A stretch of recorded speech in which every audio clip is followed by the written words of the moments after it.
Hi again, everybody, and welcome back to Platonic Soul. I hope you've been well. Today, I thought I'd start with a little story.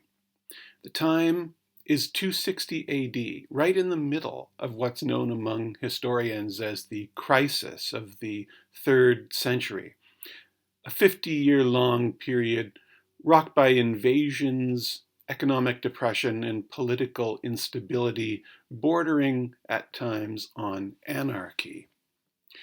The previous year, in 259 AD, the Germanic Alemanni had invaded and pillaged the Po River Valley in northern Italy, until they were defeated by Gallienus, who ruled as co-emperor with his father Valerian near Milan.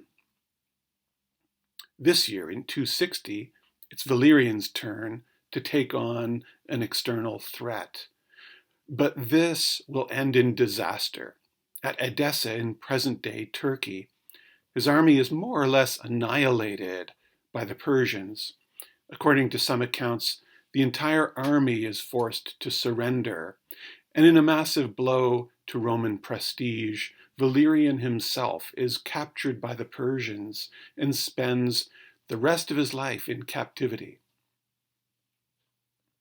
Amidst all this chaos and calamity, Plotinus, a Greek philosopher living in Italy, is committing his teaching to writing, and at some time around then, he writes this: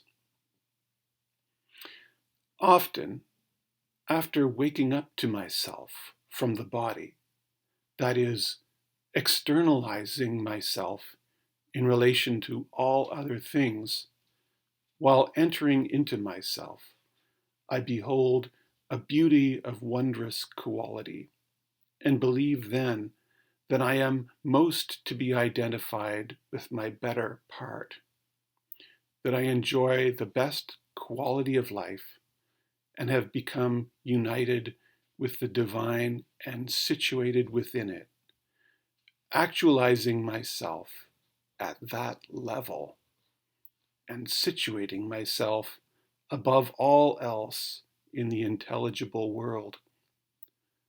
Following on this repose within the divine and descending from intellect into acts of calculative reasoning, I ask myself in bewilderment, how on earth did I ever come down here? And however did my soul come to be enclosed in a body, being such as it has revealed itself to be, even while in a body?"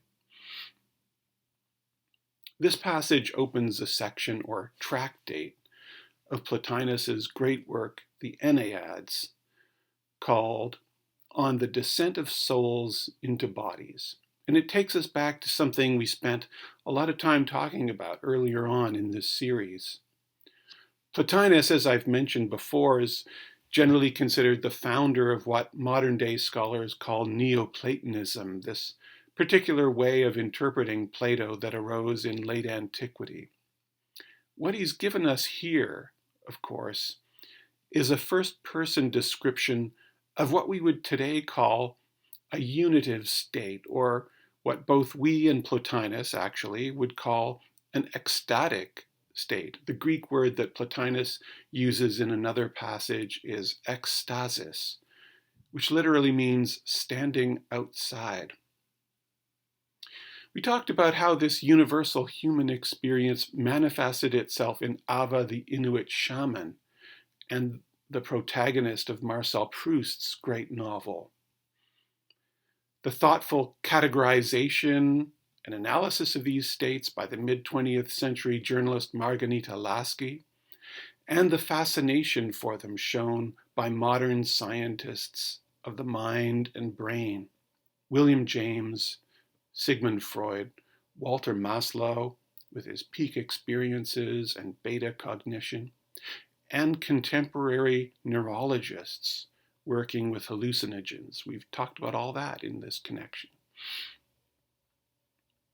In Plotinus's description, we see the classic features of this universal phenomenon. We have, first of all, an experience that strains the capacity of speech to describe it, a kind of challenging of conventional categories or concepts. Plotinus talks, for example, about entering into himself. How can this be made sense of in any conventional way? I mean, he's clearly not talking about introverting in the everyday sense of thinking about himself. But there's some kind of more direct knowledge here. He talks about beholding. Second, we have an experience of deep, if not indescribable, happiness. He talks about beholding a beauty of wondrous quality and enjoying the best life. There also seems to be here a conviction that he has glimpsed some kind of absolute truth or experienced a kind of absolute reality. He talks about becoming united with and situated within the divine. And finally, and I think this is the feature that perhaps gets most to the heart of what's going on here, a sense of our everyday experience as subjects that perceive objects, subjects separate from the objects they perceive, being transcended, breaking down of the division between subject and object. He talks about externalizing himself in relation to all other things, leaving behind or rising above, I think he means, the world of things, this world of calculative reason in which we seek to control our surroundings, in favor of some kind of direct cognition of reality as it is, not as it exists insofar as we can manipulate it, insofar as it's manipulable. All of this is also directly related to what we've been talking about more recently in this series, this question of what Plato, speaking through the character of the prophetess Diotima in the Symposium, meant when he said all human desire is for the good. What did he mean by the good? Could he have meant the unity of being, what the ancient Greek philosophers called the one, as Aristotle said he did? We saw how this question was related to the theory put forth by scholars at the University of Tübingen, that Plato taught the fundamentals of his philosophy, including this notion of the good being the one, and possibly also that the cognition of this principle may have involved a kind of ecstatic or at least unspeakable experience only to a tight-knit group of students at the academy. That's what this theory involves. But we also saw how the bitter controversy the Tübingen theory gave rise to, or perhaps rather the impasse it seemed to lead to, needn't discourage us as much as might be thought, partly because we saw scholars increasingly finding traces of this idea that the good is the one in Plato's actual dialogues. And I also mentioned there's a second reason why we need not worry about that controversy, what I referred to as the battle for Plato's soul. And that second reason is what I'm going to talk about today. As I've mentioned, I think, a few times in this series, Platonism, the philosophy of Plato, belongs in a sense not just to Plato. It's a whole tradition that spans really all the time that has elapsed since Plato's death. It influenced and was absorbed by not just Hellenic polytheism in the ancient world, but also the Christian, Muslim, and Jewish religions in the Middle Ages and beyond.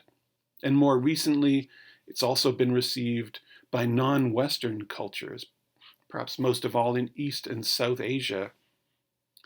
Over the centuries, Plato's philosophy has been received by people who in all sorts of ways have interpreted it and made it their own.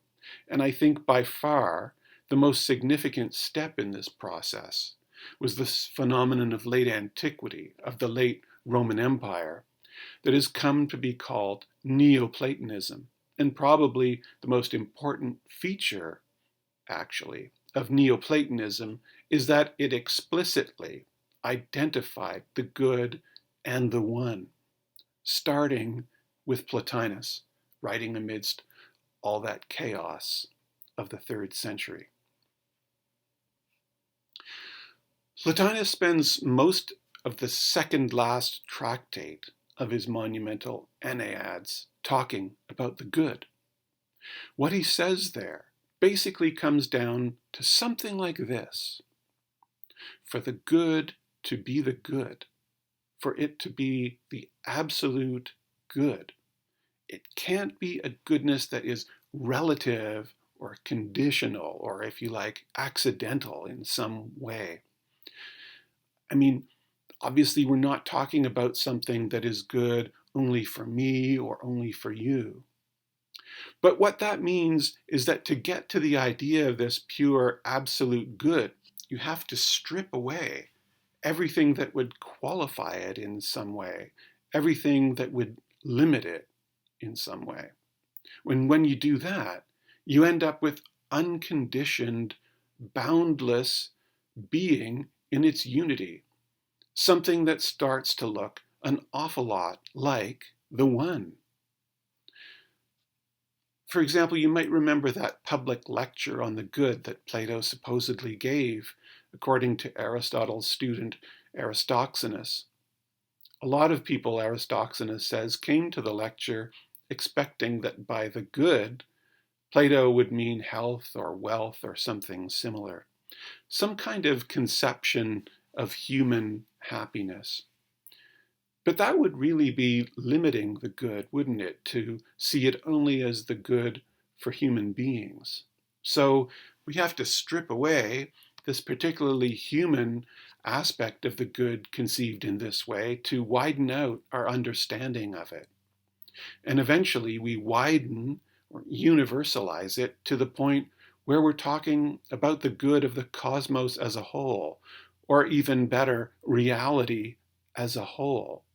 But then, what could the good of reality as a whole be, other than for reality as a whole to be exactly as it is? Here's Plotinus himself in that tractate. Since we say, and it is generally admitted, that the good is everywhere, and again, nowhere, we should ponder this and consider what kind of thing those who look at it from this point of view should posit the objects of our inquiry to be. For if it is nowhere, then it is not accidentally anywhere, i.e., not something that just happens to be good for you or me, like a really tasty pizza. And if everywhere, then it is everywhere such as it is itself. The upshot is that it itself is being everywhere and being in every way, not because it is in the everywhere, like just one being among many, but because it is the being everywhere and gives being to others situated side by side everywhere. It gives being to beings, in other words. By possessing the topmost rank, or rather not possessing it, but being itself topmost, the good possesses all things.